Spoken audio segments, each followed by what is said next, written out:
Good morning everyone. तो आज 15 अगस्त है। 15 अगस्त केवल एक दिन नहीं है, ये एक ऐसा दिन है जिसमें हम सब लोग भारतीय कहलाए। भारतीय कहलाने, इंडियन कहलाने का हक आज के दिन ही हम लोगों को मिला। इससे पहले हम सब गुलाम थे। बात समझ में आ रही है? और भारत पर समय समय पर बहुत सारे आक्रमण हुए, लेकिन हमारे भारत की विशेषता क्या है? हम लोगों के यहाँ कोई आता है तो हम लोग उसको बोलते हैं अतिथि देवो भव, मेहमान भगवान के समान है, और हम सबका सम्मान करते हैं। और इसी तरह हमारे यहाँ पहले मुगल आए, फिर उसके बाद अंग्रेज आए, और भी बहुत सारे लोग आए। हमने सबका सम्मान किया, लेकिन जो व्यक्ति सबसे ज्यादा अच्छा होता है, लोग उसी को सबसे ज्यादा परेशान करते हैं। उसी तरह कुछ हमारे भारत के साथ हुआ। सबने हमारे भारत की संपन्नता को देखा और उसे लूट के ले जाना चाहा, और जब उसे लूट कर ले जाना चाहा तो आजादी की पहली गोली जिन्होंने चलाई वो थे हमारे मंगल पांडे। क्योंकि हम लोग अपनी माँ की रक्षा के लिए कुछ भी कर जाएंगे कि नहीं कर जाएंगे? उसी तरह ये धरती हमारी माँ है और हम लोग इसे माँ मानते हैं, और माँ की रक्षा के लिए सबसे प्रथम गोली किसने चलाई? मंगल पांडे ने। तो सबसे पहली गोली मंगल पांडे ने तब चलाई जब उन्होंने देखा कि जो अत्याचार है हमारे भारतीयों पर वो एक सीमा से ज्यादा हो रहा है। उनके उसूलों पर उनको हर तरह से दबाया जा रहा है। तो क्या कहते हैं वो कि अगर उसूलों पर आंच आए तो टकराना जरूरी है, और अगर जिंदा हो तो जिंदा नजर आना जरूरी है। तो इसी बात का आगे बढ़ाते हुए मंगल पांडे ने आजादी की पहली लड़ाई लड़ी, और इसी तरह भारत के एक और वीर बेटे जिसको हम सब लोग जानते हैं, उनको आप लोग भी जानते होंगे। अगर आप लोग जानते हो तो अपनी तालियों के साथ उनके नाम पे तालियां बजाइएगा। शहीद भगत सिंह। तो आप सब अभी भविष्य में एक युवा बन जाएंगे और इसी भारत में रह करके काम करेंगे। लेकिन एक युवा कैसा होना चाहिए? शहीद भगत सिंह को 24 मार्च को फांसी होनी थी, लेकिन जब उनको अंग्रेजों को पता चला कि यहाँ पर अटैक हो सकता है, जनता अटैक कर सकती है, तो उनको एक दिन पहले फांसी दे दी गई। 23 मार्च को फांसी दे दी गई। और 23 मार्च को जब फांसी देने के लिए जेलर आया तो वो 4 बजे उठ करके नहा धो के रेडी थे और किताब पढ़ रहे थे। आप सोच सकते हैं कि कोई एक ऐसा व्यक्ति जिसको फांसी होने वाली है और वो किताब पढ़ रहा है। तो जब जेलर ने कहा कि कोई आखिरी इच्छा, उन्होंने कहा कि किताब के 15 पन्ने बाकी हैं, ये 15 पन्ने और पढ़ लेने दो, उसके बाद मुझे फांसी दे देना। बात समझ में आ रही है सबको?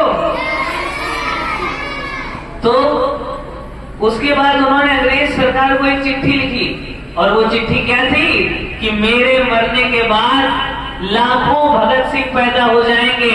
और कुछ वैसा ही हुआ क्विट इंडिया मूवमेंट में, भारत छोड़ो आंदोलन में। और 47 में भारत क्या हुआ? आजाद हो गया। और 47 में जब भारत आजाद हुआ तो क्या हुआ? सबसे पहली बार भारत का झंडा किसने ध्वजारोहण किया? सबसे पहली बार भारत का झंडे का ध्वजारोहण किसने किया? जवाहरलाल नेहरू ने, है ना? तो 1947 में हमारा देश आजाद हुआ, और इस आजादी को दिलाने में बहुत सारे स्वतंत्रता सेनानियों का हाथ है। मंगल पांडे, सुभाष चंद्र बोस, भगत सिंह, सुखदेव, राजगुरु और भी न जाने कितने जिनको हम लोग जानते भी नहीं हैं। ऐसे अनसंग वॉरियर हमारे ही क्षेत्र में होंगे, हम लोगों को नहीं पता होगा। तो उन सभी लोगों का आज हम नमन करते हैं और उनको याद करते हुए आज का ये दिन है। अपने कानपुर में एक पार्क है, वहां पर एक कुआं बना है। वहां पर कुएं में अंग्रेजों ने एक साथ 100 लोगों को फांसी दे दी थी। एक साथ 100 लोगों को फांसी दे दी थी। तो जो फांसी दी गई तो एक दादी थी, उनमें उनका पोता भी था। तो उन दादी ने कहा जब भारत आजाद हो जाए, जब भारत आजाद हो जाए तो इस जगह पे आना और यहां पर उत्सव मनाना। तो जब भारत आजाद हुआ तो बाकायदा सब लोग बैंड बाजे लेकर के उस जगह गए, उस जगह उत्सव मनाया, सभी लोग रोए। तो इस आजादी को दिलाने में ये जो हम लोग चैन की सांस ले रहे हैं, खुशी से जी रहे हैं, इसमें बहुत सारी कुर्बानियां गई हैं। आप अपने ट्राई कलर नेशनल फ्लैग को देखते हैं, इसमें जो केसरिया कलर है ये हमारे शहीदों की कुर्बानी का रंग है। बात समझ में आ रही है? हमारे शहीदों ने अपना रक्त बहाया है, तब जाकर के हमें ये आजादी मिली है कि हम आज ऐसे आजादी से माइक लगा करके आराम से बैठ करके एक प्रोग्राम कर सकते हैं। ये आजादी हमें पहले न थी। सबको बात समझ में आ रही है? ये जो आप लोग स्कूल आते हैं, पढ़ाई करते हैं, ये सुविधा सबको पहले न थी। ये आज हो पाया है जब हम आजाद हुए। और ये आजादी किसकी वजह से मिली है? भारत माँ के वीर सपूतों की वजह से, जिन्होंने हमारे देश को आजाद किया। और इन सब में एक नाम ऐसा जिसको हम लोग कभी भूल ही नहीं चल सकते, जो ऐनक पहने लाठी पकड़े चलते थे वो शान से, जालिम कांपे थर थर थर थर सुन के उनका नाम रे। कौन थे वो? महात्मा गांधी। तो ऐनक पहन के लाठी पकड़ के अंग्रेजों को भगा दिया और कभी कोई हिंसा का सहारा नहीं लिया, सिर्फ अहिंसा से उन्होंने ये काम कर दिखाया। बात समझ में आ रही है? तो जब आप किसी चीज के लिए संकल्पित हो जाएंगे, दृढ़ संकल्पित हो जाएंगे। अभी आपके स्कूल में 21 डे हैबिट चैलेंज हुआ था। कुछ बच्चों ने तो उसे सीरियसली लिया, लेकिन कुछ बच्चों ने उसे सीरियसली नहीं लिया। लेकिन जिन बच्चों ने भी सीरियसली लिया, उनके जीवन में एक परिवर्तन आया होगा। अब वो परिवर्तन उनके साथ आजीवन रहेगा, वो कभी नहीं जाएगा उनके अंदर से। जिन लोगों ने अगर नहीं किया है तो वो लोग फिर से इस 21 डे हैबिट चैलेंज को अपने साथ शुरू कर सकते हैं। बात समझ में आ रही है? तो गांधी जी के बाद अब भारत आजाद हुआ और ये अंतर बड़ा ही बारीक है।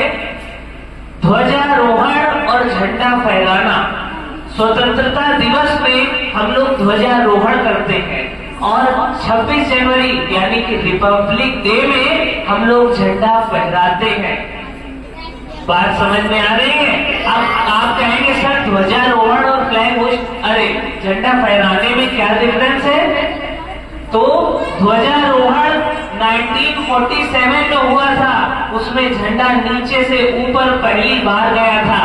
लेकिन 1950 में जब देश का संविधान बना तो उस दिन तो झंडा ऑलरेडी ऊपर था ना, है ना?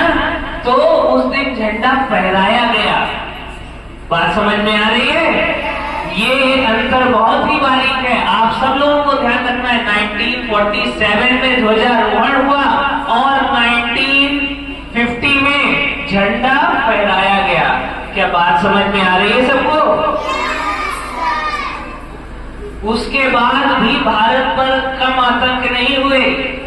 कभी 62 की लड़ाई तो कभी 72 की लड़ाई, कभी कारगिल का युद्ध तो कभी मुंबई का ताज अटैक, ऐसे अनेकों अटैक होते रहे। और अभी पुलवामा में जो हुआ उसको तो हम लोग भूल ही नहीं सकते, है ना।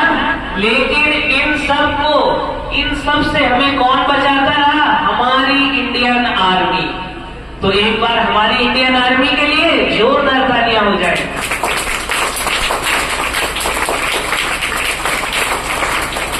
अमेरिका पाकिस्तान का हमेशा से सपोर्ट करता रहा है। अमेरिका ने पाकिस्तान को टैंक दिए और टैंक इतने एडवांस थे कि हमारी सेना को पल में निस्तो नाबूद कर देते, हम लोगों को पता न चलता। लेकिन हमारे सेना के अब्दुल हमीद ने एक मशीन गन से उन सारे टैंकों को खत्म कर दिया। तो अमेरिका शायद भूल गया कि जंग जो है वो हथियारों से नहीं जीती जाती है, वो जीती जाती है किससे? जज्बे से और हौसले से। तो जब जिसके अंदर जज्बा है, हौसला है, तो साधन मैटर नहीं करते, साधन मायने नहीं रखते। आप कच्चे घर में रहते हैं, आप पक्के घर में रहते हैं, लेकिन आपके पास कॉपी वही है जो पक्के घर वाले के पास है, आपके पास पेंसिल वही है जो उसके पास है, सारी चीजें वही है। और बस यूज करना है तो क्या?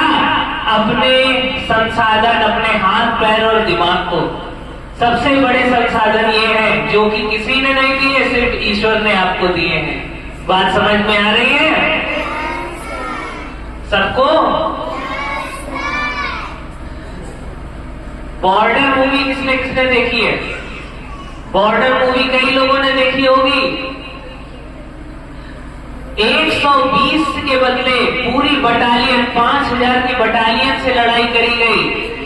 120 लोगों से 5000 लोग जब लड़ने आएंगे तो कैसे लड़ेंगे? क्या कोई समझ सकता है? लेकिन हमारे भारत में क्या कहा गया है? 1.25 लाख से एक लड़ावा ता गुरु गोविंद सिंह नाम कहावा। तो 1.25 लाख से एक लड़ेगा। जब देश के लिए कुछ कर मिटने का हौसला है तो वो कुछ भी करेगा, है ना। तो जब 120 भारत मां के वीर सपूत उन 5000 बटालियन के ऊपर बरसे तो क्या खूब बरसे। और आज भी वो इतिहास अमर